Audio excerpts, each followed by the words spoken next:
Text lower. Window corner. Shrink, shrink, shrink.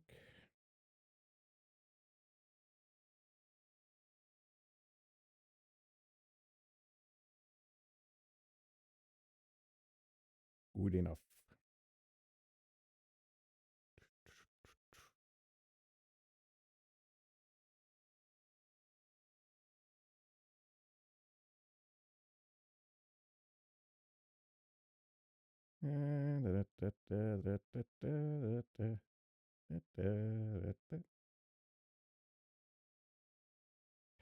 Star Trek Picard actress Whoopi Goldberg points to Arizona abortion ruling as proof that Republicans want to bring back slavery.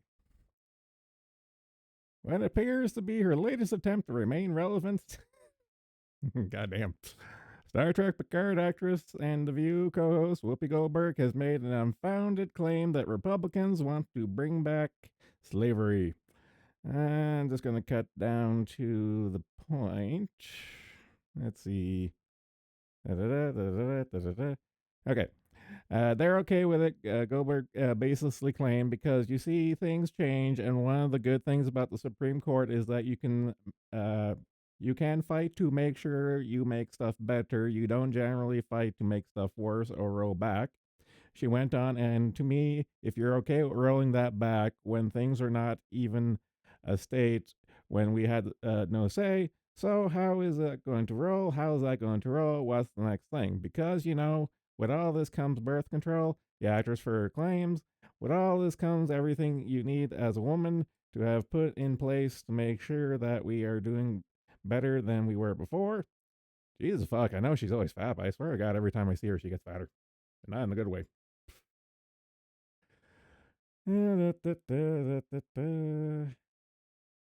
And going over past events of her, like Whoopi Goldberg has always been like a race baiting cunt. Like she's Whoopi Goldberg is the female equivalent of fucking oh god, what's his name? Oh, I just had it. Now I'm blanking. Minister guy, Sharpton. She's like the female equivalent of Al Sharpton. Always race baiting, always stirring the shit, and just shooting off her mouth and being a fat black retard.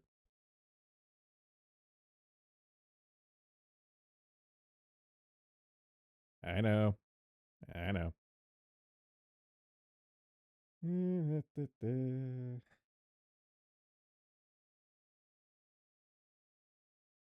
Mode cuts off to the left, and the green screen outline is clearly visible. I know the mode cuts off. It's cropped to the side because I can just show you. Print screen. Save. Save. Close window for a second. Corner. Select. Downloads folder. Yeah, so the left side of the screen. Well, no, like I know you're not complaining, but I'm explaining the method to the madness. So on the left side of the screen, there's the watermark in VTube Studio, and to get rid of the VTube Studio watermark, aka the flying Wealthy character, you have two options. You can either pay money or you can crop that end of the screen, and I have elected to crop that end of the screen. And as far as green screen goes, well, that's just the nature of the beast. Especially since I do periodically use this for like sending my virtual camera source and stuff, and that's how you crop it out for someone else to crop out. And I'm too lazy to bounce back and forth between different background screens and stuff, so this is just a lazy way for me to go about it.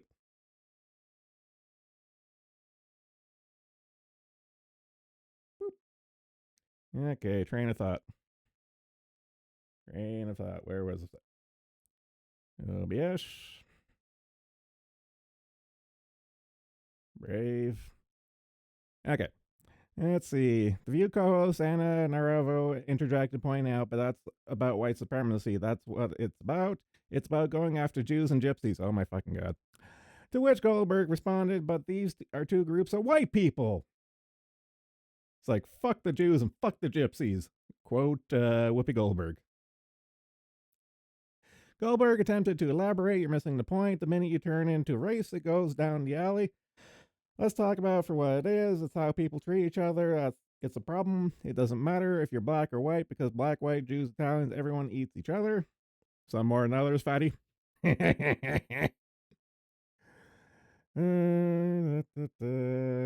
over past events, South Park joke. Oh, this is fun. This is a funny part. Okay, does anyone remember fucking Pocahontas, aka that stupid broad in Congress? Well, Whoopi Goldberg is kind of the same thing, but instead of pretending to be a native, Whoopi Goldberg pretends to be Jewish, and Whoopi claims like, yeah, I'm totally Jewish. Just look at my name, Goldberg. It's like, yes, yes, Whoopi. That's exactly how it works. Totally how it works. Yeah. Waved in front of the camera again now. Gonna take a minute for my model to re-engage again. Boo. There we go. I have to resize. God damn it. Finish that drink. There we go. Yeah, yeah. So yeah, that's about it. Just Whoopi shooting off her mouth, but it's kind of normal. Uh, how do I phrase this? Whoopi Goldberg is one of those assholes who shoots off her mouth all the damn time. So I don't normally cover her because there's not enough hours in the day to do so and stuff. But I found this one here particularly retarded. So when I saw it, I was just like, okay, I gotta just poke at it. And I'm gonna take a quick peek in Discord because I got fucking shit blown up. Ah, that's what that is.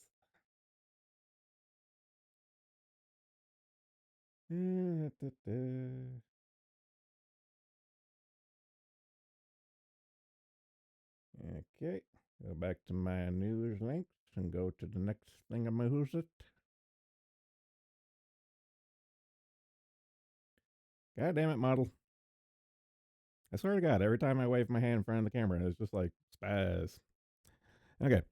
Capcom attempts to run PR for Western localizers praises in house team for keeping games, and I quote, culturally sensitive and promoting inclusivity through language and representation.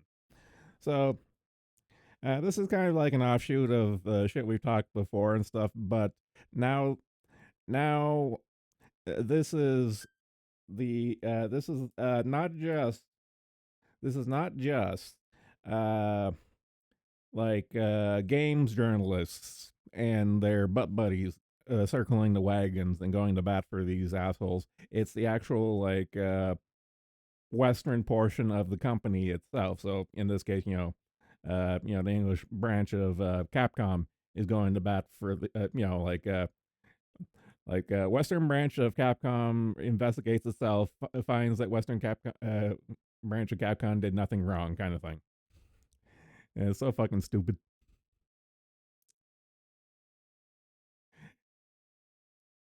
Uh, Entering the fray on April 11th by the way of lengthy post published in the official Twitter account. Yeah, so the official Twitter account of their own in-house localization team.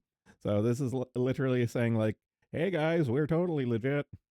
It's like the Resident Evil and Mega Man series developer began their PR play by asserting that two players localization isn't just about translating words; it's about adapting the game for a global audience. Think cultural nuances, idioms, and regional flair. A good localization makes players feel right at home wherever in the world they are. Well, what if I want to feel like I'm from Japan? You fucking assholes! God damn. I think Dante's expression kind of sums up my reaction to this. Turning to address the complaint that many Western localizers tend to overwrite Given title's Japanese identity in favor of appealing to a larger audience, Capcom then affirmed that as far as they were concerned, it was more important to preserve the vibe. We covered this here specific part, like the vibe. And that seems to be the linchpin they're kind of hanging from right now. Is like, we're totally about the vibe of the translation. It's not really like word for word kind of thing, man. Of a game rather than provide players with an accurate translation of its original source material. Lousy translation? Nah, preserving the vibe is key, declared Devil May Cry developer. Jokes, references, and even gameplay elements might need a little cultural remix. It's important to find the sweet spot and make sure players get the intended experience without feeling like something got lost in the process. Again, I'm just as confused as Dante is right here. Let's see. And going over shit we are covered before. Do do do. I remember covering that before. Dun, da, da, da, da. Hello, Mika's ass. I missed you too. Okay, so the main takeaway point was them going to bat for themselves, but in the official capacity of the company. So make of that as you will. Whether or not it'll come back to bite them in the ass, who knows? But I do like this little part. In a 2023 social sustainability statement published to their official investor relations page, the company argued that depending on the country, simply translating games developed under Japanese norms can end up hurting users unexpectedly due to historical, religious, or cultural differences. Oh my god! I can get hurt from playing a video game? Heaven perish the thought. And fuck that noise. Imagine going from arguably the most beloved developer of the 90s to a generally despised punching bag during the PS360 era to once again being beloved only to do everything in your power to destroy any goodwill you built up in less than a year. Go, go, Crapcom!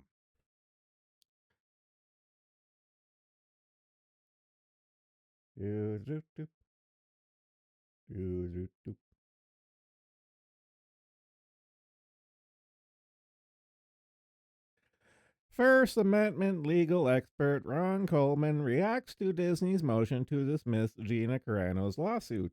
So, just to get caught up on this one here. So, she said she was going to sue. Elon Musk is fronting the money.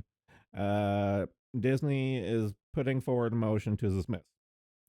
And this guy Ron Coleman is coming in saying is fucking bullshit and it's going to fail. Like, oh, fingers crossed. We know how retarded the law system can be and stuff. So, never say never kind of thing. You know, cast your mind back many years ago to the Kick Vic thing, and that particular case was a done deal, and then reality happened. So, don't hold your breath, kind of thing. Ron Coleman, counsel at Dillon Law Group and First Amendment legal expert who argued and won the free speech case in Mattel versus Tom in front of the United States Supreme Court, shared his opinion on the Walt Disney motion to dismiss the Gina Carano's lawsuit. Coleman appeared on the WDW Pro channel and stated, "We have an expression that you learn in law school, which is that hard cases make bad law. And this may very well be an example of a hard case that's going to make some very rather hairy law, or a hard case that's going to make some bad law." He explained, "As a general rule, everything Disney has said is true. On its face is true. We have seen many times people on Twitter calling the attention of employers to the online or offline offensive conduct of their employees and those people getting canned. The modern cancel culture ever since, that became a thing. Remember a time when that wasn't a thing? And those were the days. Now, as a general rule, you can fire someone for any reason or no reason at all, subject to the terms of written contract or collective bargaining or unlawful discrimination based on sex, creed, national origin, race, of course. Here's where it gets difficult. California has a unique law," he shared. "There's nothing quite like it anywhere else. New York has a similar law, but it's not nearly as sharp. It's the first claim for relief in complaint. It's California Labor Code 1101, but under this California law, an employer is prohibited from making, adapting, or enforcing any rule, regulation, or policy that forbids or prevents an employee from engaging or participating in politics or from becoming candidates in public office or controlling, directing, or tending to control or direct the political activities or affiliations of employees. So the long story short on this one is because California is such a left wing hellhole and stuff, they have it on the law books that you can be a you can be Antifa or BLM and do all the social media posting and picketing and all that crap you want off of work hours, and it can't come back to bite you in the ass. That's on the law books. And given the nature of her termination and stuff, that what Disney is shit canning her is running afoul of this law in California, which is fucking hilarious. You know, this is like the perfect case of these chuckle fucks thinking that they'll make all these laws and all these rules and all these culture changes and stuff and do all this here nonsense, and never in a million years will they ever think that it'll come back and bite them in the ass, and it always does because they are fucking retarded. That's how the world works. This is why you need small government, not big government. You want small, minimal government. Because if you're big government, you're not going to be big government forever. And when you're not big government anymore, people are going to remember and they're going to use all the tools that you made and brought to the table to fuck you over. That's why you keep things at a fucking minimum. Or better yet, not at all. Fucking cunts. Either say there's always been a constitutional question about this law because it does interfere with at will employment, which is a contractual issue that's protected under the Constitution and arguably interferes with the First Amendment as right of association belonging to the employer. So, one of the threshold questions here is which may not be amenable to a decision at the stage, at the motion to dismiss stage. Is it reasonable for Disney to assert that a matter of law, an actress that employs either under contract as a 1099 contract or as a W 2 employer? I don't know which it is. I'm sure it's in the complaint. I'm not sure it matters that much, really. It's really is truly someone that public associates with Disney. Does anyone think that things that Gina Carano says are things that Disney itself is associating with? What Disney is saying is these people we didn't fire, we do choose to associate ourselves with those comments. Ah. And going over other examples. But, just going over other examples. I'm not going to read everything verbatim and stuff. But that's kind of the general gist and stuff. And that by going ahead with, shit canning her under in California and stuff, it opens them up to litigation under that law. And in a worst or best case scenario, depending how you want to look at it and stuff, can totally fucking rail them over a barrel, uh, because it kind of opens up the question of like, okay, if, this here law is going to be under review for this here particular case, and it has a lot of attention on it and stuff. So I have a feeling the fallout from this here might actually be bigger than most people think of. Anything that fucks over the mouse, I'm okay with, because fuck the mouse. It's cute when they bring up the Constitution as if it hasn't been treated as toilet paper since 1791. Yeah, yeah, yeah.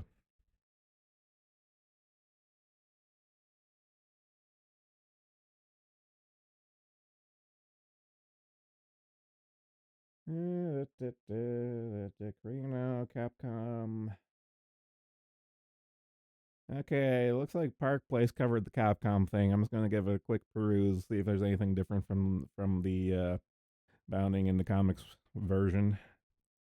Normally bounding in the comics and the Park Place covers the same stuff, and I normally try to pick one or the other. And if I have both of them of the same story, there's usually a reason. I just gotta find what that reason is. Da da da da da da da da da da da da da.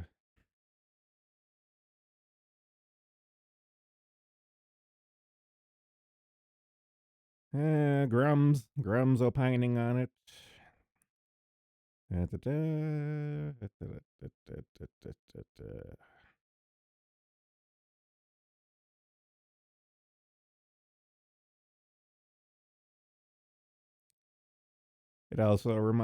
also go into reminding that the Nintendo of America has a localization page with DEI stuff. We covered that already in a previous article.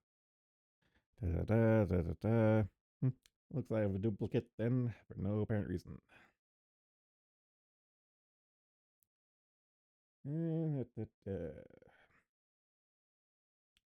Okay, next.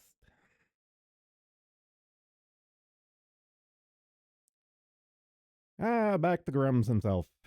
Games journalist Ryan Easby calls for violence against former World of Warcraft team lead Mark Kern.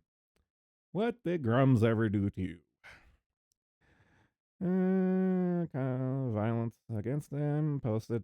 Soft launching my campaign to kick Mark Kern in the balls. Oh, for fuck's sakes.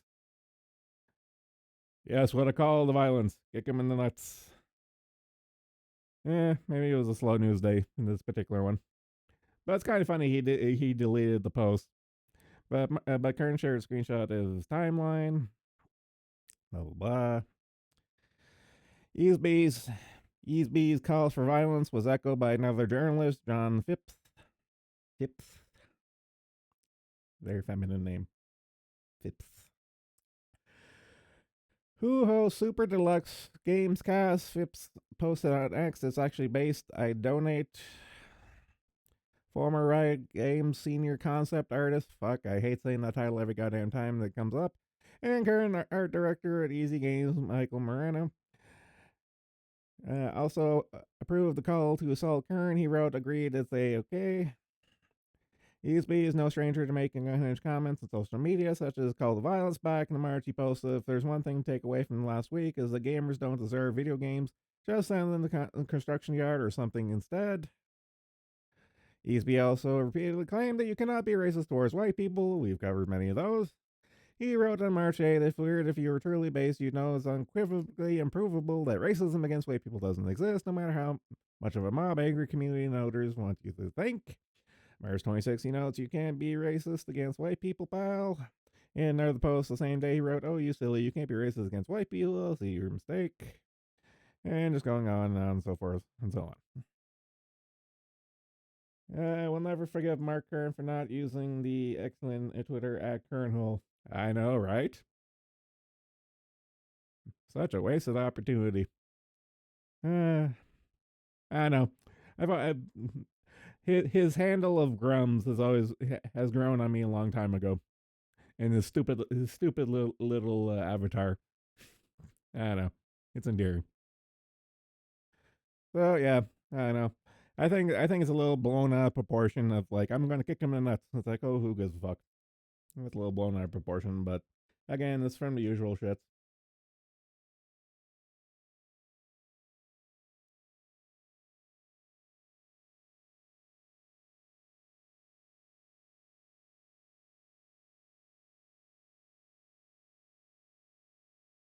GameSpot editor Jessica Cogswell attacks gamers as incel gamer dudes previously shared animus against white people. I'm starting to honestly lose track of these people. I do recognize the name, but I don't know if we covered her specifically in this context. GameSpot editor Jessica Cogswell took to social media to attack video game players as incel gamer dudes after previously sharing an animus against white people. At the end of March, Cogswell wrote an X, man, I don't know how all these incel gamer dudes are expecting games to have hot characters and characters representative of them at the same time. Pot meat kettle. She added, Lamau, these replies, get a life, weirdos. Cogswell concluded the thread writing, when did we ever say we wanted representation? Every other fucking time your collective tweets about how woke characters are, women are in every role, you miss cis-het white men being allowed in things. Oh, God. In March 2023, Cogswell declared she would stop using the term Okay, this is one kind of This was the one that gets me. In March 2023, Cogswell declared she would stop using the term JRPG and declared that white people should not comment on the subject. She wrote, I've used the term JRPG for years, and honestly, Hannah is completely right, and I'm going to stop. It is a category that does need to exist. Games should be separated by content, not the race of people creating them. I think it's one of those things we need to do away with. It's like, well, fuck you, you cunt. JRPG describes a genre of RPGs, specifically Eastern RPGs, more specifically Japanese RPGs. Because, motherfucker, it's like you Western devs want your fucking Baldur's Gate 3 RPGs with your bare sex and not actually having your spiky haired anime character who through the power of friendship kills God. Okay? That's what JRPG is. Fuck off, you cunt.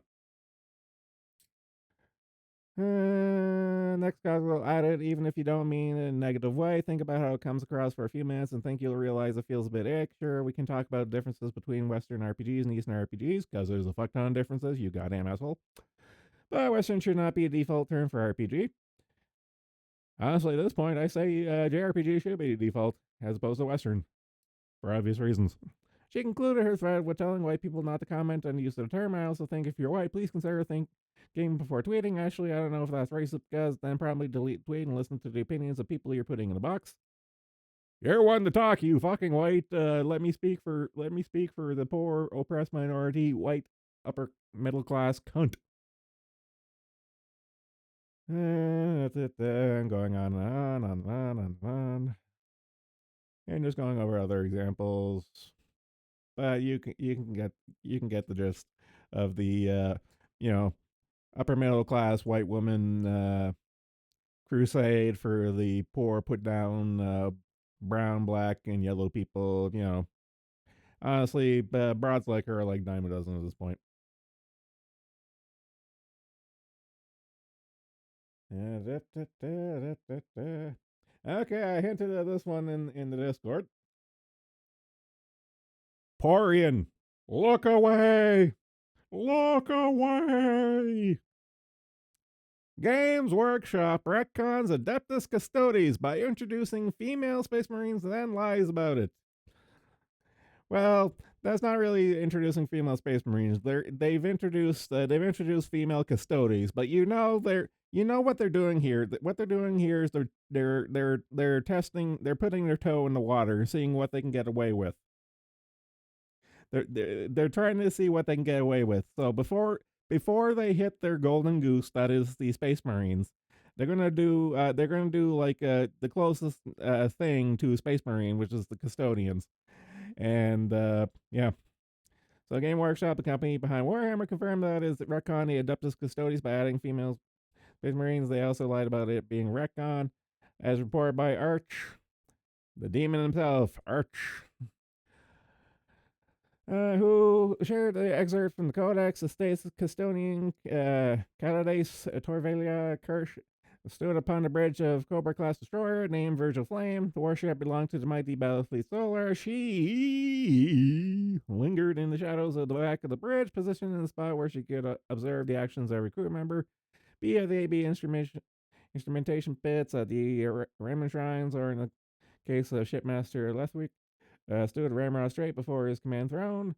To dissuade individuals who might counter the excerpt doesn't confirm she's Astartes Catodes, but she could be a sister Silence.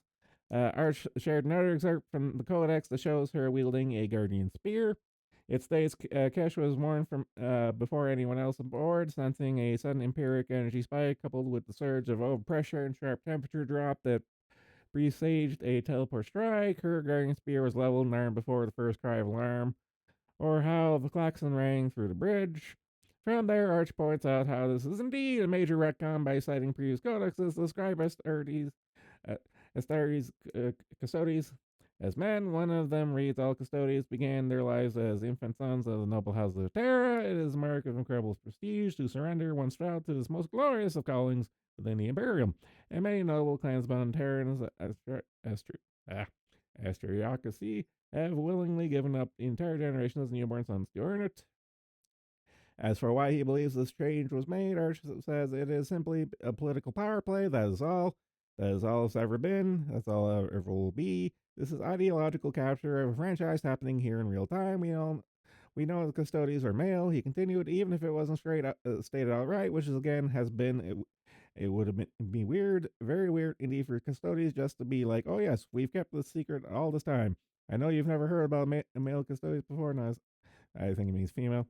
Not a single mention of Horus Heresy or any preceding source books. Now, it could totally do this. We just elected to never have any point told you. Now there are two of them. And just like the Sith, they herald corruption where they come. Of course, he added. Oh, God. Game Workshop has since posted their official X account, writing since the first 10,000 were created, there have always been female custodians. Okay, so here's the rub. Here's the rub. It's like oh, it's like I saw people like on Reddit and stuff, kind of saying like, oh, whatever, it's the book, whatever stuff. Maybe it was a mistake or whatever and stuff. And it was like blah blah blah. But then the Warhammer official Twitter account says, since the first 10,000 were created, there has always been female custodians. This is literally from the horse's mouth. Okay? It's like, there's no getting around that. It's in plain fucking English. Okay? From the official Warhammer Twitter. There are now female custodians. Irish reacted to his post, noting the change was done due to malice. He stated after me, I always assume malice. Furthermore, ARC speculates that these changes are done at the behest of investment firms BlackRock and Vanguard, giving the two combined control over 10% of the company shares. This is true. And you got the whole shareholder statistics, and you got BlackRock and Vanguard. Add them up, that's over 10%. And of course, they have the same marching orders, so there you go.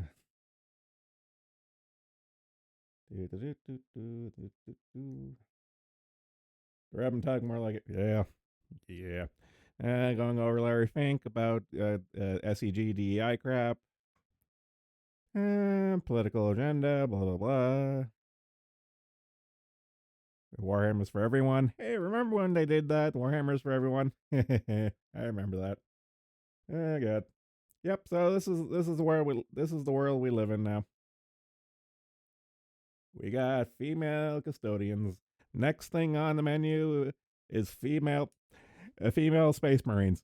Now I'm kind of curious to see. Okay, come with me on a journey on this one. Come with me on a journey. If they're going to go with female custodians, and by logical conclusion, they're going to want to go with female space marines. What if, much like women's sports nowadays and stuff, let's get the trannies into the Adeptus Sororitas. Get a big burly space marine man in Sister of battle armor, who and identify as a woman. Okay, let's get big manly men into the Sisters of Battle. It's only fair. It would only be fair. Oh God.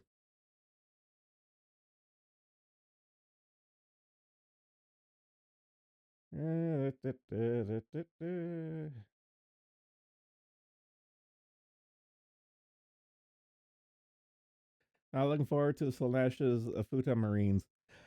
I want to say that Fabius Bile has probably already done that. Not the Futa part, but I'm pretty sure that Fabius Bill himself, Fabulous Bill, I'm pretty sure he's made female Marines before. I'm pretty sure it's a plot point. I want to say yes. Anyway, Ubisoft commits to ensuring gamers don't own their games as they delist the crew from Ubisoft Connect libraries. I've actually heard about this coming for a while now, and fabulous balls, fuck off.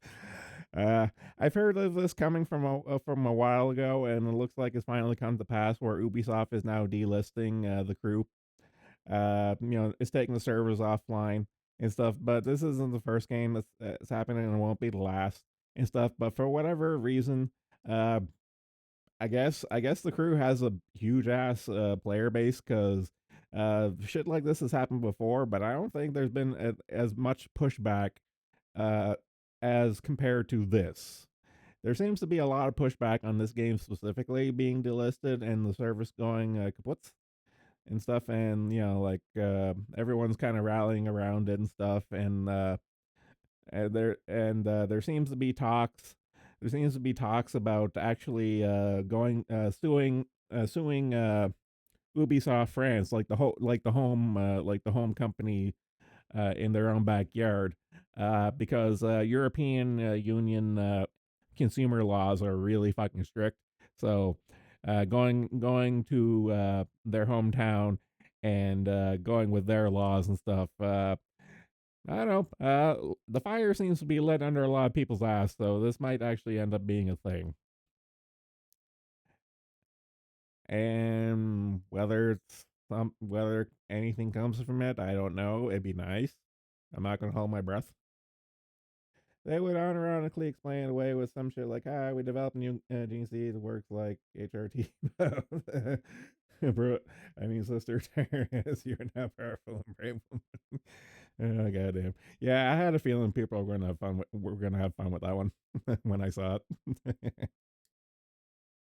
Blah blah blah blah blah blah. Oh, and also apparently the crew is also on the Sweet Baby Incorporated boycott list. So not terribly surprised. I'm kind of more here for Ubisoft being Ubisoft and it being crap as always. So I don't know. Fingers crossed that the people get their shit together and go sue Ubisoft. But I don't know. Wait and see.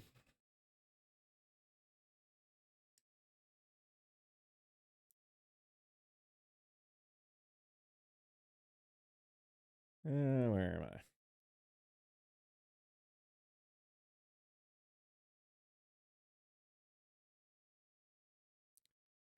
I? Okay, this one gave me a chuckle. More than $12,000 in pork stolen from truck in Northeast Philadelphia while driver slept. Today, in signs that inflation continues to run out of control news, more than $12,000 in pork was stolen from a Northeast Philadelphia truck this week, marking the 37th cargo theft in the area this year. These made off with 56 cases of pork, according to 6 ABC Philadelphia. As ABC noted, the location where the pork was stolen is a popular overnight stop for truckers en route to morning warehouse deliveries. However, it's also become a hotspot for theft, with recent incidents on March 14th involving stolen bourbon and meat while drivers were asleep. Captain Jack Ryan. I'm sorry. That one gave me a chuckle. The Philadelphia Police Department commented, they are asleep in a lot of cases. The refrigerated trucks make a lot of noise. Trucker Mark Layton said he had installed a meat lock to prevent such thefts. In order to cut it off, you'd have to have a massive tool. He told 6ABC the suspects in this case escaped in a silver Lexus SUV. Recall last year, thieves also stole $2 million in dimes worth, not 200 million, 200 million dimes worth $200,000 from a truck parked in Philadelphia Walmart. The truck had 750,000 in dimes altogether. Many were found strewn about the Walmart parking lot where the trailer was parked. The dimes had been picked up at the Philadelphia Mint, but the driver of the truck went home to sleep before planning to drive next day to Florida. Captain Jack Ryan. Sounds like a pirate name. Of Northeast detectives damn, I can't talk today. Commented, this is common practice to pick up a load, go into Florida, and go home for the night, get to sleep, and get on the road in the morning. They were trying to cross load the dimes into other things. There were dimes all over the parking lot right now, telling 6ABC. I think I remember covering the dime story.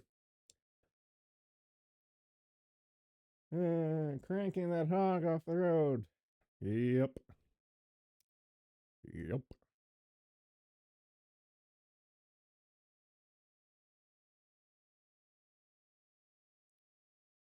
Stuck on failure at the World Health Organization. Because it's not on news stream unless I'm ragging on the United Nations. It is my God given right.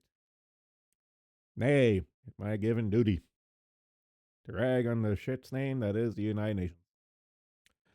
4 years have passed since the onset of COVID 19 and the global mishandling of its spread. Now, the same governments and international organizations that lied about the last pandemic are negotiating a new pandemic agreement and amendments to the international health regulations at the World Health Organization. The main culprit hasn't changed, although the Chinese Communist Party has never been held accountable for its complete refusal to adhere to previous uh, IHR agreements. In its ongoing obstruction of a thorough investigation into the virus's origins, Beijing now collaborating with the Biden administration on this new accord. So it's kind of one of those things where like the wolves are in the hen house and they're kind of like making an agreement of like, okay, who's getting what chicken at this point. Yeah, there. Have you ever wondered why I don't particularly like the United Nations or any major government organization above the state/provincial level? It's for reasons like this. It's like, hey, these guys caused all this here and ran interference, but let's bring them to a table to organize the next one. What could possibly go wrong? Isn't Jack Ryan Tom Clancy? That's where I recognize the name. I knew it was familiar, but I couldn't remember for the life of me where it was from. Yes, yeah, Jack Ryan. Jack Ryan is Tom Clancy's fucking donut steal. Yep, you're right. Okay, we did it, team. Slagging on China. I've done that a million times. Blah blah blah blah blah blah. But the main takeaway is that the World Health Organization and the powers that be are doubling their efforts for the next one, and they're like them bringing on China to help organize things tells you everything you need to know. Don't trust these assholes. They are fucking Satan incarnate. Fuck them. Fuck the UN and everything to use, and evening to use, Zendler. Yes. Yeah, that's a good thing to come into the stream. Fuck the United Nations. Only the hottest of takes here.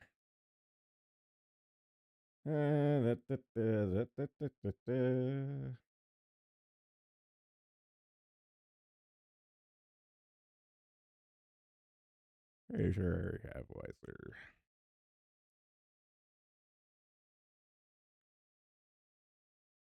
I'm for the sake of Odyssey, I'm making a habit of making sure I have people. I'm subscribed to people. SEM following Weiser. Yep. Following Borean. Yep. Need to pad out the numbers. Pad them out, they say. Okay, where was I? Okay. Line dancing troupe ejected from contest after audience, and I quote, and this is literally what happened, triggered by U.S. flag outfits. A troupe of line dancing women were effectively booted out of a contest in Seattle. Of course it's fucking Seattle. Jesus fuck. Of course it was Seattle. After some members of the audience complained that they had been triggered by the stars and stripe outfits of the performers. The Borderline dance team was scheduled to take part in the contest last Saturday, but were told before the event that their star spangled suits seen in promotional material were offensive to some of the convention goers. In a social media post, the team explained they were informed that those who complained were associated with the situation in Palestine and trans community. What, both? And they felt triggered and unsafe because of the outfits, literally shaking. The post notes that at first we were told we would just be booed, yelled at, and likely many of them will walk out. This did not deter us. It further explains the team was asked to ditch their outfits and perform in street clothes, or they could have been provided with plain shirts used in previous years. They were told that the choice was either that or not compete at all, which effectively was asking us to leave, the post further notes. The women unanimously voted not to perform, refusing to do so without their Old Glory uniforms. A second team, who also had the similar outfits, then pulled out of the contest in solidarity with the Borderline team, saying that they too proudly don the colors of our country in the same spirit of patriotism. The event organizers, a nonprofit alphabet soup dance organization called the Rain County Dance Association, say they are in the process of reviewing the details of the matter and reaching out to those directly involved, adding our organization is committed to our core values of inclusivity and respect. No, you're not. No, you're not, you fucking assholes. No, you're not. You don't get to have your cake and eat it too. Fuck off.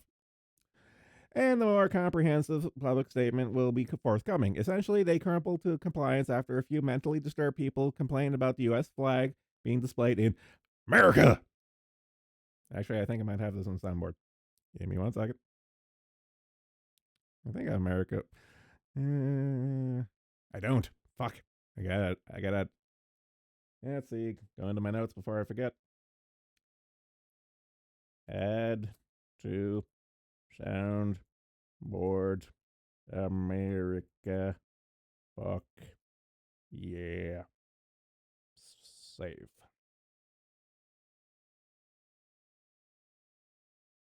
I bet that broke their achy breaky hearts. God damn it. Oh, god damn it. The borderline team then added they have since been inundated, I tark English, with messages of support that they recognize being American means true freedom. We all understood and accepted this and walked out with class and dignity despite the discrimination we had experienced. And a bunch of people commenting on Twitter. But, shit's coming to a head. I swear to God. I swear to God.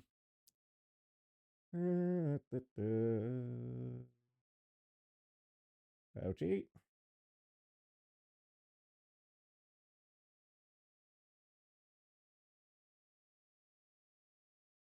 There we go. Fauci advisor secretly messaged zoologist who funneled money to Chinese lab. A top advisor for Dr. Anthony Fauci secretly messaged a zoologist who funneled money from Dr. Fauci's agency to a laboratory in the Chinese city where the first COVID 19 cases appeared, according to newly disclosed emails. This shouldn't really be surprising, but it's kind of just, confirming what we already knew. So, it's worth talking about. Let's see, Dr. David Morin. The advisor sent at least 4 messages to Peter Zach, a zoologist, the email show. Images of the email headers were obtained and released by the U.S. House of Representatives Select Subcommittee on the Coronavirus Pandemic. God damn, I'm just going downhill today. Dr. Morans, who was messaging from his personal email, first mistake, wrote to Mr. Daszak, the president of EcoHealth Alliance, and others on April 26, 2020, July 13, 2020, February 20, 2022. At least 3 of the messages were about a grant from the U.S. National Institute of Allergy and Infectious Disease to EcoHealth to study bat coronaviruses. Money from that grant was funneled by EcoHealth to the Wuhan Institute of Virology, aka Ground Zero. What a shock. And going over these details, blah blah blah. Shit, we already know. But long story short, we do have receipts, and more receipts are coming out every day of this shit. And what it's going to take for people to finally snap and fucking lynch these fuckers, I have no idea.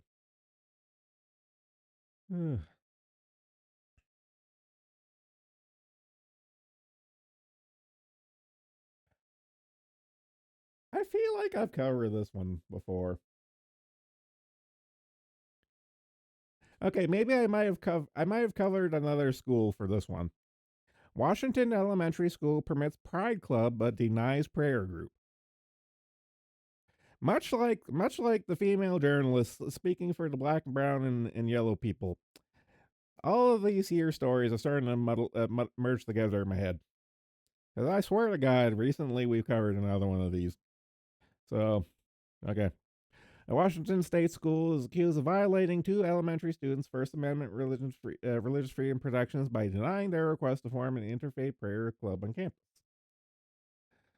Creekside Elementary School and what the fuck is this name? In Sandwich.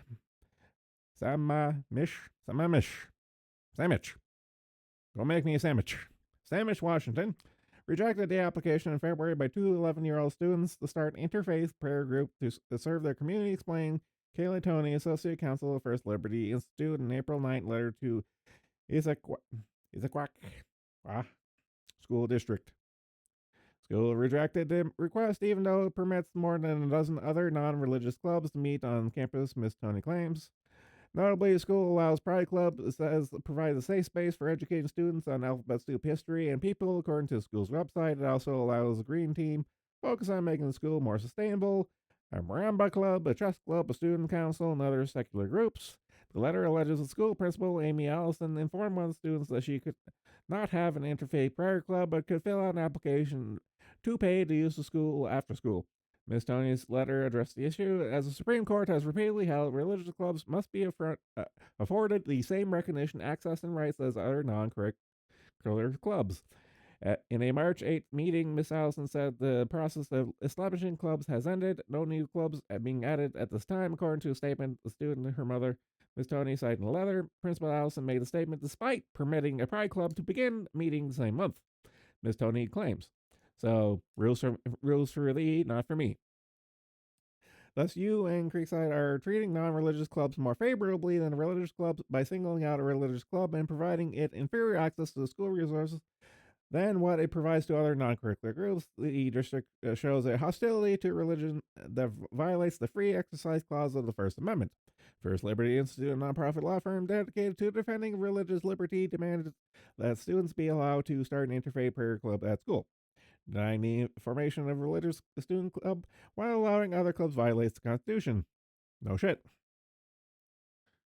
Going over other cases, blah blah blah. But again, it's the double standard thing. If these people didn't have double standards, they wouldn't have any standards at all. So I wish them the best in their lawsuit or inevitable lawsuit.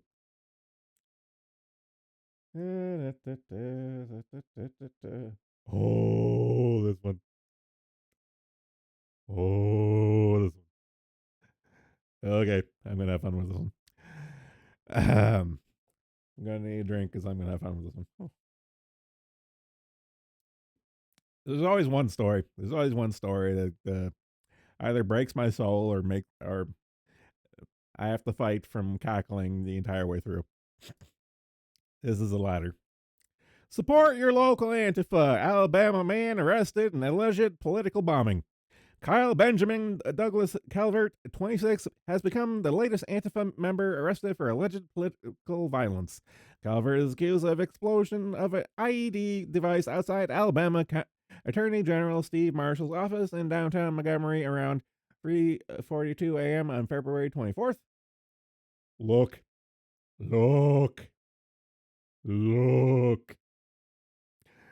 Oh, this shit writes itself. For years, Democratic politicians and the media have downplayed the violence of Antifa, even questioning his very existence. I remember that. These photos may help them come to grips with the reality of Antifa. The Department of Justice announced that Calvert had been charged with the malicious use of an explosive and possession of an unregistered destructive device. If convicted, Calvert faces a mandatory minimum of 5 years and a maximum of 20 years in prison, according to the Department of Justice.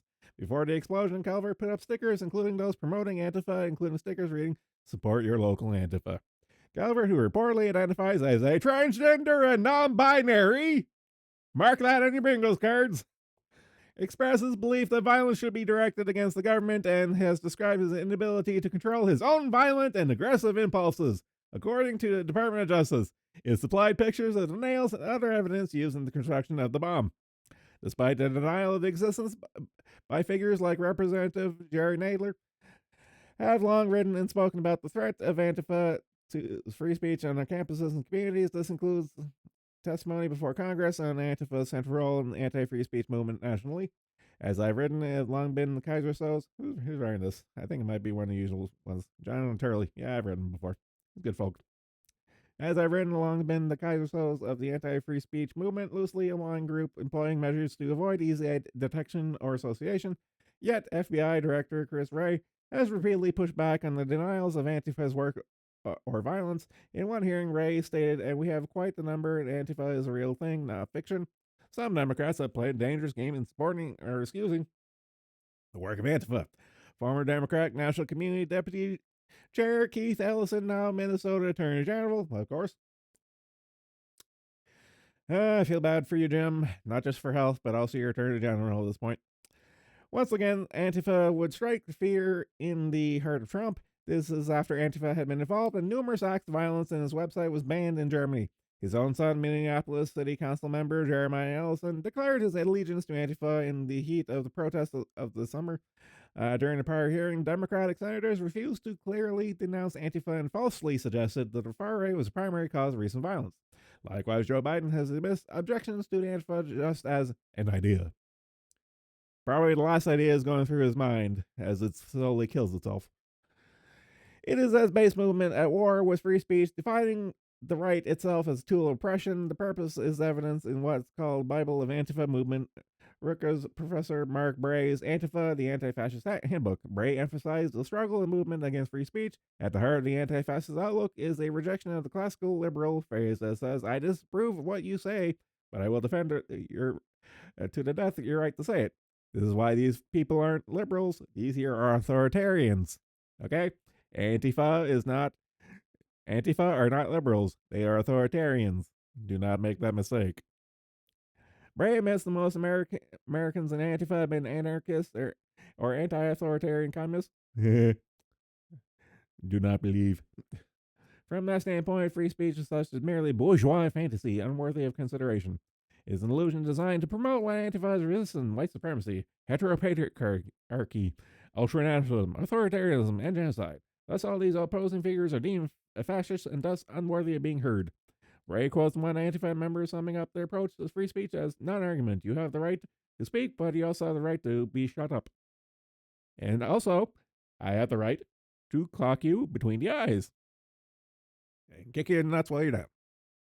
Hopefully, found guilty, Culver would actually face punishment. We previously discussed the case involving another Antifa member who was convicted after taking an axe to the door of Senator John Hoeven's office in Fargo. He was given no jail time, and the FBI even returned his axe. He later mocked the government by posting social media, look what the FBI was kind enough to give back to me. This case will no doubt be different. There is no bomb to give back. Will no doubt be different. There is no bomb to give back to Culver. Yeah. Purple hair? Check. Steampunk glasses? Check. Yep, we got a Reddit mod. But he's not fat. So we lose a point for that one.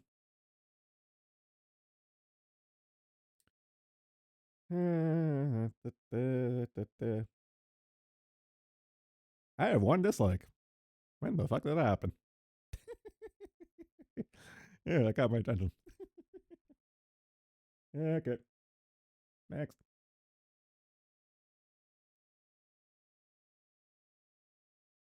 No, you bastard. Okay. I'm going to read this one. I do try not to make a habit of reading articles verbatim, but I'm going to read this one verbatim because it's fucking hilarious. I mean, this is like, chef kiss. Gun control activist David Hogg gets wrecked by Chinese immigrant who escaped communism. Strap yourselves in. We're going to have fun. The Antifa guy found the stream, left the dislike as he cried righteous revolutionary tears. I hope he doesn't find out that I actually don't think communists are humans. Okay. We're moving from one communist to another communist. Earlier this week, elite liberal-leaning Ivy School Dartmouth College hosted a debate about gun control between radical leftist David Hogg and libertarian vice president candidate Jeremy Spike Cohen. Late in the discussion, a Chinese immigrant who escaped the brutal hell of communism told Hogg in front of everyone in the auditorium about what happens when a tyrannical government bans guns. Hogg was caught entirely off guard and left speechless as he has no script with progressive talking points to combat what was said. Hi, my name is Lily Tang Williams, the woman said in the video posted to X. Welcome to my live free or die state. Actually, I am a Chinese immigrant who survived communism under Mao. 40 million people were starving to death after he sold communism to them, and 20 million people died, murdered during his Cultural Revolution. So my question to you, David, can you guarantee me a gun owner tonight, our government in the U.S., in D.C., will never become a tyrannical government? Can you guarantee that to me? She asked. I replied, there's no way I can guarantee that any government will not be tyrannical. Williams then said, well, then the debate on gun control is over because I will never give up my guns. It's like, fucking owned. Own that hog. Hey, we got another hog reference. Crank that hog. Pour in. I just realized we have another hog reference. Crank it. She told the unseasoned youngster, who was supported by radical leftist elites who want to ban guns nationwide, to do a little bit of homework and visit communist China, and not to forget about the millions of people who died during Mao's Cultural Revolution and communist dictatorship. Williams, who is also running for the Republican nomination to challenge Democratic Representative Annie Kuster of New Hampshire, reposted this image from Spike on X. The debate on gun control is over. I love it. I fucking love it. Just soak this in. Oh god, just soak this in. Instead of rooftop Koreans, now we have rooftop Chinese. I'm okay. I'm out. You know what? All is forgiven from the Chinese people, not the Chinese government. Fuck the Chinese government. Fuck the communists. Anyone who comes over, I mean, she escaped the communism and moved to fucking New Hampshire. Okay, this broad is good. This broad's okay in my book. A bug she is not. She is not a bug. Oh god. There's no gear or cog in the Odyssey. Ah, sad. The phrase Chinese the face Chinese is pretty cute. Yeah, they don't count though. The fucking Californian. Most of them are Californians. Williams, who has lived through real communism, has warned Americans before about the dangers of the radical left agenda pushing socialism. I'm Li Tang, born in China to illiterate working class parents, suffered under Mao's Cultural Revolution and communist dictatorship. I wanted freedom. America was my promised land. I was 23 when I fled tyranny, arriving with $100 in my pocket, knowing very. I want to read the rest of this. Knowing very little English. Oh, here's a good. Okay, I'm just gonna read this here verbatim because it's probably good. Knowing very little English, I worked hard to make my American dream come true. Today, I'm happily married with 3 children. I have my own businesses and live in a grand estate where the spirit of liberty resides. My concern is that my children and grandchildren will not have the same opportunities I had. I see the shadow of authoritarianism cast by politicians who have locked us down, closed small businesses, inflated our money, and mortgaged our children's future. I saw it all before in China, a division of society, silencing dissenting voices, taking away parental rights, the indoctrination of youth, the endless government mandates and control. People are losing their rights to make a living and make their own life choices. Are you worried yet? I am. I fear that the country I love is becoming like the country I left. That is why I'm running for Congress. It is time for a majority to speak up and defend our country from the radical left and keep the American dream alive for our children. My name is Lily Tang Williams, an American citizen by choice, running for Congress in the New Hampshire 2nd Congressional District. Please donate, volunteer, and vote for me. I will be honored to represent and serve the people of New Hampshire.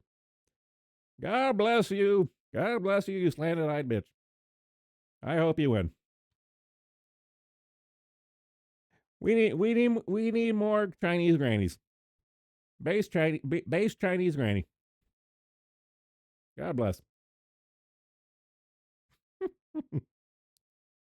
If it's not apparent yet, progressives have this weird obsession with recruiting and supporting children to push their dirty work, such as Greta on climate change and Hog on banning guns. Meanwhile, Hog's the activist group Leaders We Deserve has lately been under fire by conservative media outlets for barely spending money on actual candidates while racking up bills on travel and other expenses. We covered that there before. The problem with gun control activists is they have very little to say that's sensible when off script. Agreed. This bug this bug shall remain unsquashed. She's good. I know. It's like God bless Chinese Granny. I hope she gets a seat. I hope she wins her seat.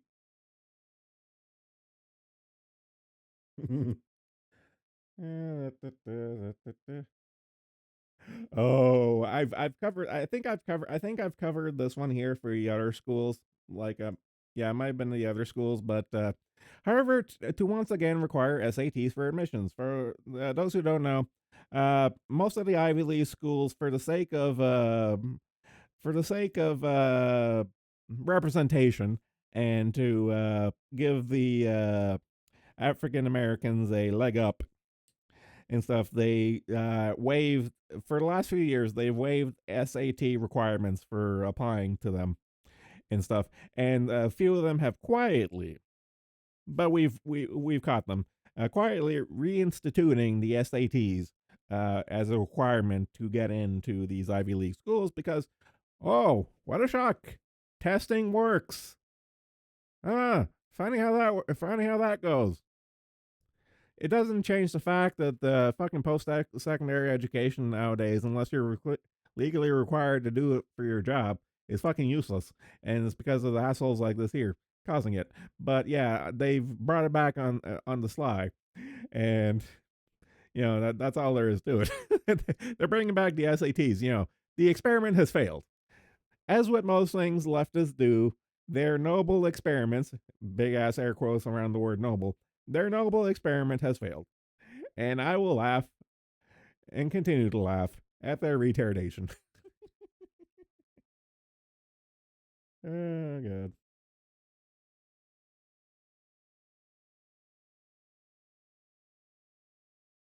Hey, guys, strap yourselves in. Here's the news that we already know. Many such cases on this stream, and all my streams, but this is a real special one. The melanated population of shambles, I know. Landmark study reveals transgender kids actually have other mental health diagnoses. Diagnoses? Diagnoses. It has been a red letter week for destroying the gender narrative, and the trans juggernaut just hit another speed bump. Fresh off the heels of the National Association of Intercollegiate Athletics announcing they will not allow transgender identified men to compete with women in elective events in any of association's 239 small private schools, a landmark study was released on Wednesday that defies the hysterical warnings that gender dysphoric adolescents don't receive gender affirming care, they will kill themselves. And we've covered many instances where they'll just kill themselves anyway. The new study from again, Britain, what the fuck? You're going off script again, British. Pediatrician Dr. Hilary Cass confirms that what we've already known, children presenting with sudden onset gender dysphoria are actually suffering from other mental health diagnoses, not true gender dysphoria. Her research debunks the gender ideologues' frequent talking point that the imposition of medical gender affirming care on mentally ill children is not necessary but life saving. Cass's research instead reveals that the children who think they are transgender disproportionately have mental health issues stemming from a difficult family situation or domestic abuse. They are also more likely to be neurodiverse and have a comorbid autism spectrum disorder. Wow! Who could have seen this coming? I would have never guessed. Cass reveals that gender affirming medical interventions would not remedy any of these psychological issues. Effectively, using such interventions would mean turning a blind eye to the real underlying psychological distress which gendered confused children often struggle. Cass's groundbreaking report reveals that mental health therapy is the best approach for gender dysphoric children rather than rushing to put them on hormones or puberty blockers or performing mutilating and irreversible surgeries. Her report also warns that if children are permitted to make choices to physically or socially conform with the gender choice rather than receiving necessary treatment for the underlying mental health issues, they will experience significant negative psychological repercussions. Yes, you read that right. Securing medical gender affirming care creates a negative psychological repercussion gender identitarians warn us about, and the failure to receive it does not. At last, a narrative about adolescent gender dysphoria is starting to crumble. Hallelujah! And going on now. Well, someone going through the castration willingly is fucked up in the head.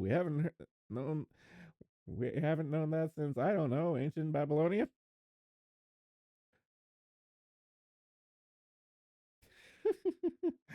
I don't know, man. Again, the tide is turning. Just, just tough it out. Oh god. Thank you for the two other people to balance out the one dislike. Can we do it? Pull a worse game this one here. Can we hit it? Oh god. Okay.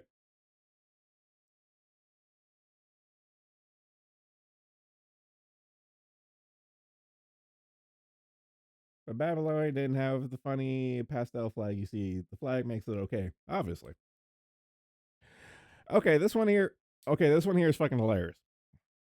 Macron first threatens Russia with troops. I remember this. Then buys 600 euros 600 million euros of gas from Moscow in Q1 2024. At the same time, the French President Emmanuel Macron is threatening to send troops to Ukraine to fight against Russia. His country is fueling the Russian war effort by purchasing 600 million euros worth of natural gas from Moscow in the first 3 months of 2024. Huh. Hey there, Macron.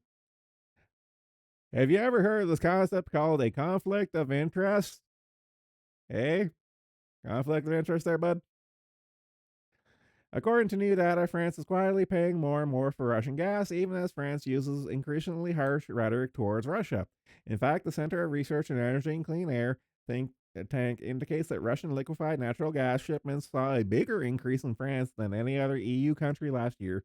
The 600 million euro France paid will undoubtedly help fuel Russia's war effort in Ukraine.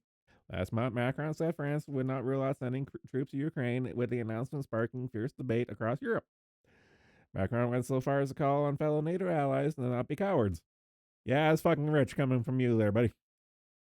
Many European leaders reacted harshly to Macron's statements, including several nations stating plainly they would not send any of their own troops to participate in the conflict, as you shouldn't. Most trustworthy Frenchman. Hittite propaganda. Okay, are we having ancient Mesopotamia wars in chat? Because we all know the sea people will win in the end. I hate to break it to you. Spoiler alert. Uh, oh, this one. Oh, this one. Snopes! Snopes change fact check after pressure from the Biden administration. Wow. You're telling me that the federal government is in bed with social media across all boards, not just Facebook, not just Twitter before Elon bought it, but also like fact checking organizations such as Snopes, which have always had a very far left leaning bent and very biased articles and opinions. You know that Snopes. They'll bend over and spread their ass cheeks for the big D in Washington. Wow, color me shocked. The fact checking website Snopes changed one of its ratings after pressure from the President Joe Biden's administration, newly disclosed email show. Snopes on January 10, 2023 said there was some truth to claim that President Biden's administration was planning to ban gas stoves. We covered this at the time. Under the heading What's True, Snopes said that the U.S. Consumer Product Safety Commission, a federal agency, is currently considering a ban on gas stoves if they can't be made safer due to concerns over harmful indoor pollutants that cause health and respiratory problems, which was a bullshit excuse. Under another heading, it said the ban had not been put in place. The article quoted Richard Tremka Jr., a CPSC commissioner, saying that if any option is on the table when dealing with gas stove products that can't be made safe can be banned. Mr. Trumka told Bloomberg a few days prior. Pamela Rucker Springs, the spokeswoman for the SC. I keep on saying SPCA, but it's not. Hours after the rating was published, contacted Snopes writer Nir Ibram with newly disclosed email show. She said it was not accurate to say the CPSC was considering a ban on gas stoves and that Mr. Trinker's view do not represent official statements on behalf of the commission, even though exactly what they were. We would appreciate a correction to the story, Ms. Springs said. Mr. Abram responded in the following day, saying Snopes would correct the article. Snopes then changed the fact check rating from mixture to false. The CPSC is not currently considering a ban on gas stoves, though Commissioner said anything's on the table if they can't be made safer, the update article states. Ms. Springs sent a link to the updated page to the White House official Michael Kikura. The newly disclosed document show sent over the whatever writer yesterday when the initial claim was rated mixed. She wrote, "Nice, so helpful going forward. Ms. Kikukawa responded, told Ms. Spring that another email the White House will be circulating a statement making clear to present that the United States does not support banning gas stoves and sharing social media posts from the commission. And Mr. Trimka will also be pushing people your way, he wrote. The emails were obtained by the Functional Government Initiative nonprofit through the Freedom of Information Act. Excuse me. Chairman of the Commission said, I'm not looking man's scope. Where went over that? But we covered this at a time where they were totally going to go ahead with it, but they were sorry they got caught, kind of thing, is what it comes down to at the time. But it's kind of funny to see that they would go to social media and say like, okay, make us look better, wink, wink, nudge, nudge, kind of thing. And again, not terribly surprised. Fact check, not true. What? A million Redditors cried out in pain and then silence. I wish. I could believe that most American government agencies are some kind of SCP, to be honest. I didn't even think of that. Yeah. Yeah. Almost hitting 50. Can we push it? I don't care. Okie Going back to the World Health Organization. Because why the fuck not? World Health Organization official admits vaccine passports may have been a scam. No. Passports were legit. You're sorry you got caught. Again. The World Health Organization, Dr. Hannah whatever, Dr. Hannah, testified in court that she advised. Okay, I shouldn't make fun of her because she actually goes to bat for this one. I remember this article now. I testified in court that she advised. This is important. She advised her government that vaccine passports were not needed, but was ignored, despite explaining that the COVID vaccines did not stop virus transmission and the passports gave a false sense of security. The stunning revelation came to light in the Helsinki courtroom, where Finnish citizen Mika. I'm not even going to bother. Porian, I'm sorry. Porian, I'm sorry, but your gobbledygook Viking languages scare and confuse me. Is suing after he was denied entry to a cafe for not having a vaccine passport. Dr. Noyak, Dr. No. Dr. No is chief physician at the Finnish Institute of Health and Welfare and serves as the World Health Organization's chair of a strategic group of experts on immunization. Testifying yesterday, she stated that the Finnish Institute of Health knew by the summer of 2021 that the COVID-19 vaccines did not stop virus transmissions. Duh. During the same 2021, Fingolians are not Vikings. I knew you were gonna retort to something to that effect. I knew it. I fucking knew it. Okay. Did not stop virus transmission during the same 2021 time period. The World Health Organization said the working to create an international trusted framework for safe travel within EU member states began rolling out COVID passports. The EU digital COVID certification regulation passed in July, blah, blah, blah. We all went through this, but here's the important part. Dr. No testified yesterday that her institute advised the Finnish government in late 2021 that COVID passports were no longer made sense, yet certificates continue to be required. Finnish journalist Ike Novikov reported news yesterday after leaving the Helsinki courtroom where Dr. No spoke. Dr. No's admission that the government ignored scientific advice to terminate the vaccine passports, because why would they? Proved shocking as she is widely embraced in the global medical circles. Besides sharing the World Health Organization's strategic advisory group on immunizations, Dr. No is one of Finland's top vaccine advisors and serves on the board of Vaccines Together and the International Vaccine Institute. The EU's digital COVID-19 certification helped establish the World Health Organization Global Digital Health Certificate Network on July 2023. By using Europe's best practices, we contribute to digital health standards and interoperability globally to the benefit of those most in need. Fuck you.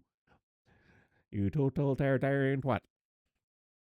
Finnish citizen Mika Valklaka created a website discussing a case against the Finland government where he writes that he was launched a lawsuit to defend basic rights after he was denied breakfast in December 2021 at a Helsinki cafe because he did not have a COVID passport even though he was healthy. The Constitution of Finland guarantees that any citizen should not be discriminated against based on health conditions, among other things. The lawsuit continued today in the Helsinki District Court, where British cardiologist Dr. Asim Malhotra will testify that during the COVID pandemic, some authorities and medical professionals supported unethical, coercive, and misinformed policies such as vaccine mandates and vaccine passports, which undermine the informed patient consent and evidence-based medical practice. But we all went through this, and fuck. But the more lawsuits that go through the system, to this effect, the better. And I wish him all the best in his court case for being denied his bagel. Dr. No, huh? When is Sean Connery assassinating her? I was waiting for you to make that joke too. Oh, God. All right, last one. Load, you bastard. Load. Load. I'll pound my desk until it loads. Load. Load. Load. Load. Load. Load, you son of a bitch.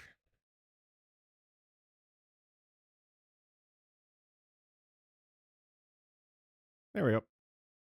This person is crazy racist. New NPR CEO exposed as woke activist. NPR is woke? No. Last week, veteran NPR reporter Yuri Berlinger, longtime Subaru driving lefty who was raised by a lesbian peace activist mother, wrote a scathing report. So, again, where this is coming from, wrote a scathing report accusing the network of overwhelming bias. Wow. NPR is biased? Introspection was the last thing on NPR's mind, however, as new CEO Catherine Mayer chastises Berliner as profoundly disrespectful, hateful, and demeaning to his colleagues for calling out political bias at a news organization. News organizations haven't been politically neutral in a long time. I know. I know. But there's still some assholes out there who are willing to die on the hill. And you know what? God bless them. In a memo Friday, Mayer told staff the Berliner attack qualified not only the quality of our editorial process and the integrity of our journalists, but our people on the basis of who we are. Mayer's response was hardly surprising. She was a controversial hire at NPR. Many had hoped that NPR would seek a CEO who would steer the company away from its partisan and activist trend. The prospect could have brought moderates and conservatives back to NPR's listening audience. Mayer, however, was part of that trend. This should come as no surprise given the mayor's history as a complete lunatic who spews woke diatribes and acts, calling herself someone with cis white mobility privilege and other nonsense. In response to journalist Chris Rufo pointing this out, Elon Musk replied that she's crazy. She's a crazy racist. Yes, there she is. Mayer also said that America is addicted to white supremacy, which is the real issue. Is it, honey? Is it the real issue? She also excused looters and even slammed Hillary Clinton for correctly gendering individuals. She even called out Hildebeest herself. Wow. Uh, what's the answer? Donald Trump suggests defunding them. I agree. Defund all public broadcasters. BBC, NPR, CBC, fuck them all. Just fuck them all. Oh, good.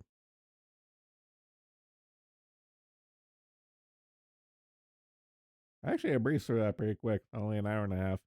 Huh. I wonder if there's anything new in my feed that might be worth talking about. Bounding into comics, Arcadia review, don't care. Oil price, meh. Northern Miner. Okay, this one actually does look interesting.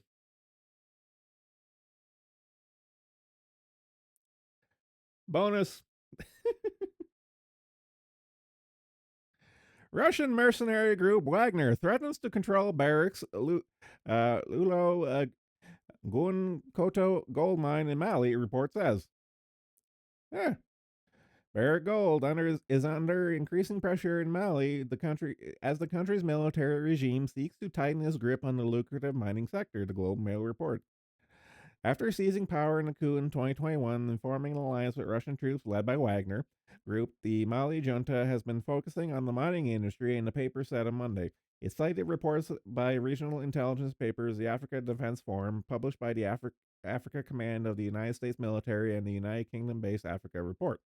Mali's rulers conducted an industry audit and introduced new mining code aimed at expanding state control over mining companies. This is my shock face. I am shocked.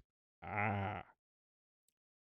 I told, a military junta trying to line their pockets some more by moseying in on the lucrative mining industry.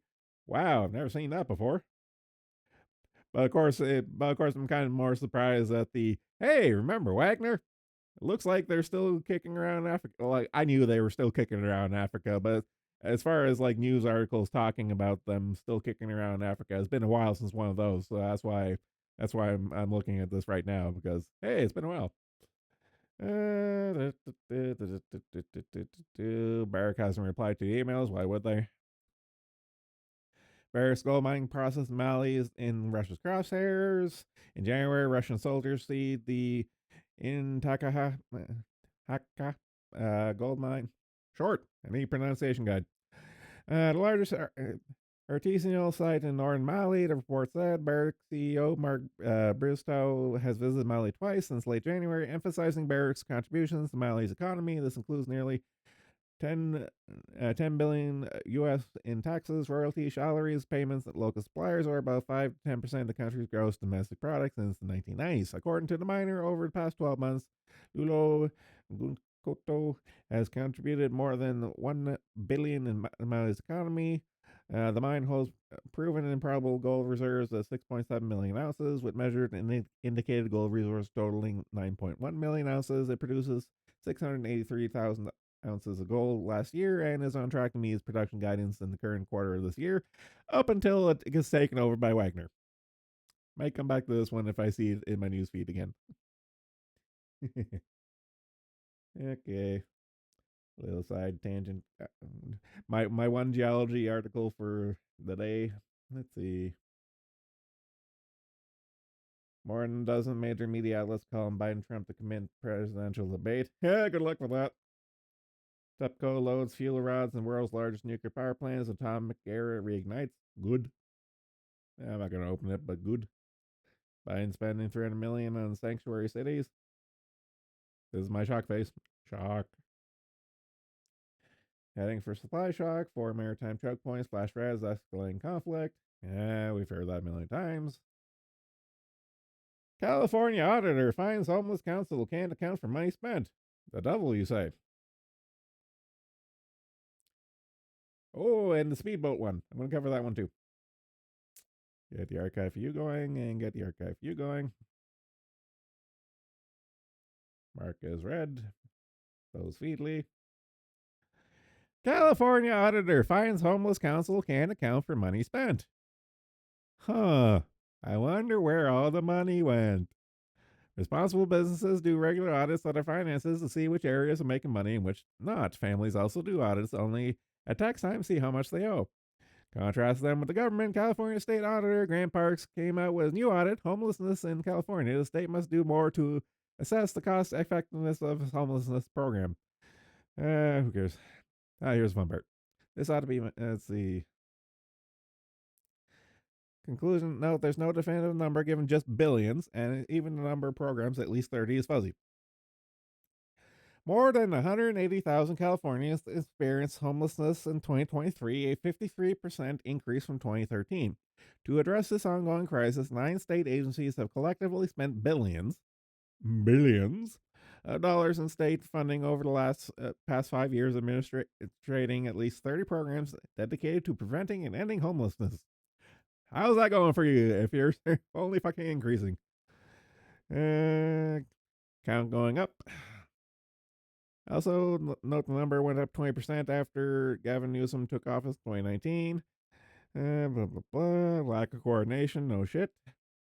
3 out of 5 programs lack enough data. So it's a money pit. What a shock. Why is prop number 1 money needed? Who knows? Well, of course, council without a fixed address would be hard. Of course. God damn it. No, but we joke and stuff, but like I'm most definitely, it's the age old thing of like, okay, yeah, we're gonna do something about it. It's like, well, where's all the money going?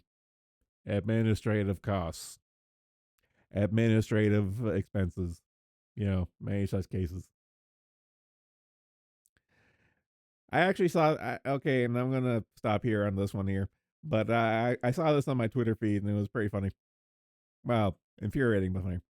In this, illegal immigrants use speedboat to invade California and nearly run over beachgoers. In a scene reminiscent of a Chuck Norris film, Invasion USA, a speedboat loaded with at least a dozen illegal immigrants ripped through the waters just off the coast of Carlsbad, California, nearly slamming into bathers and surfers as they landed and sprinted across the beach.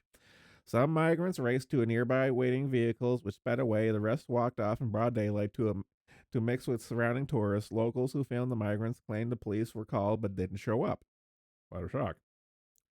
Carlsbad, which is just north of San Diego, is only one of many beach towns in Southern California that has seen a spike in boats carrying illegals to the U.S. Malibu has also seen multiple cases of invaders from the sea, usually small, fast boats, which are beached and left behind by migrants.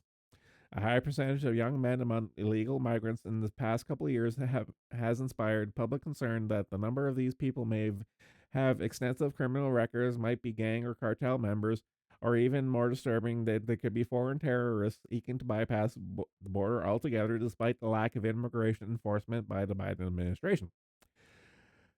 Though the footage of migrants shown frequently by the corporate media is careful to only depict travel weary mothers and children, the real story is the army, foreign military-aged males appointing the U.S. from abroad, blah blah blah, and then it's all stuff we've seen before. But again, it's just like it's just like the speedboat thing.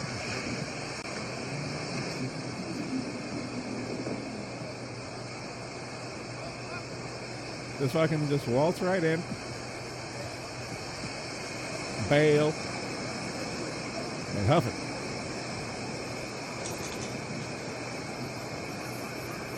It's a fucking clown car. Look at it. They just keep going. It's a fucking clown car.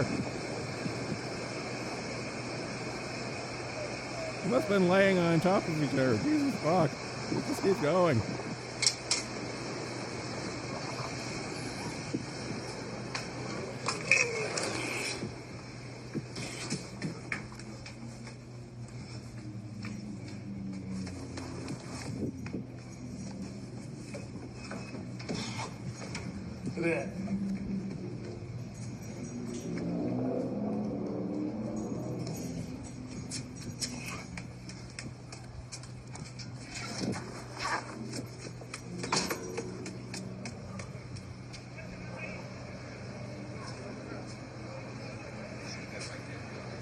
Yeah, getting into the getaway car.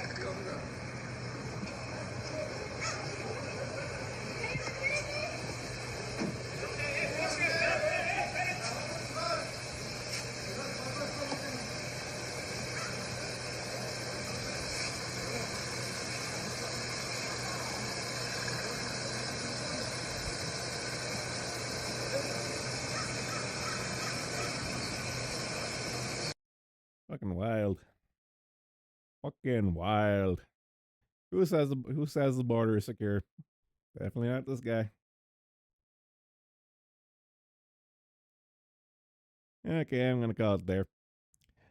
On that wild clown boat, clown bean boat note. Thanks for coming. Take it easy. Later.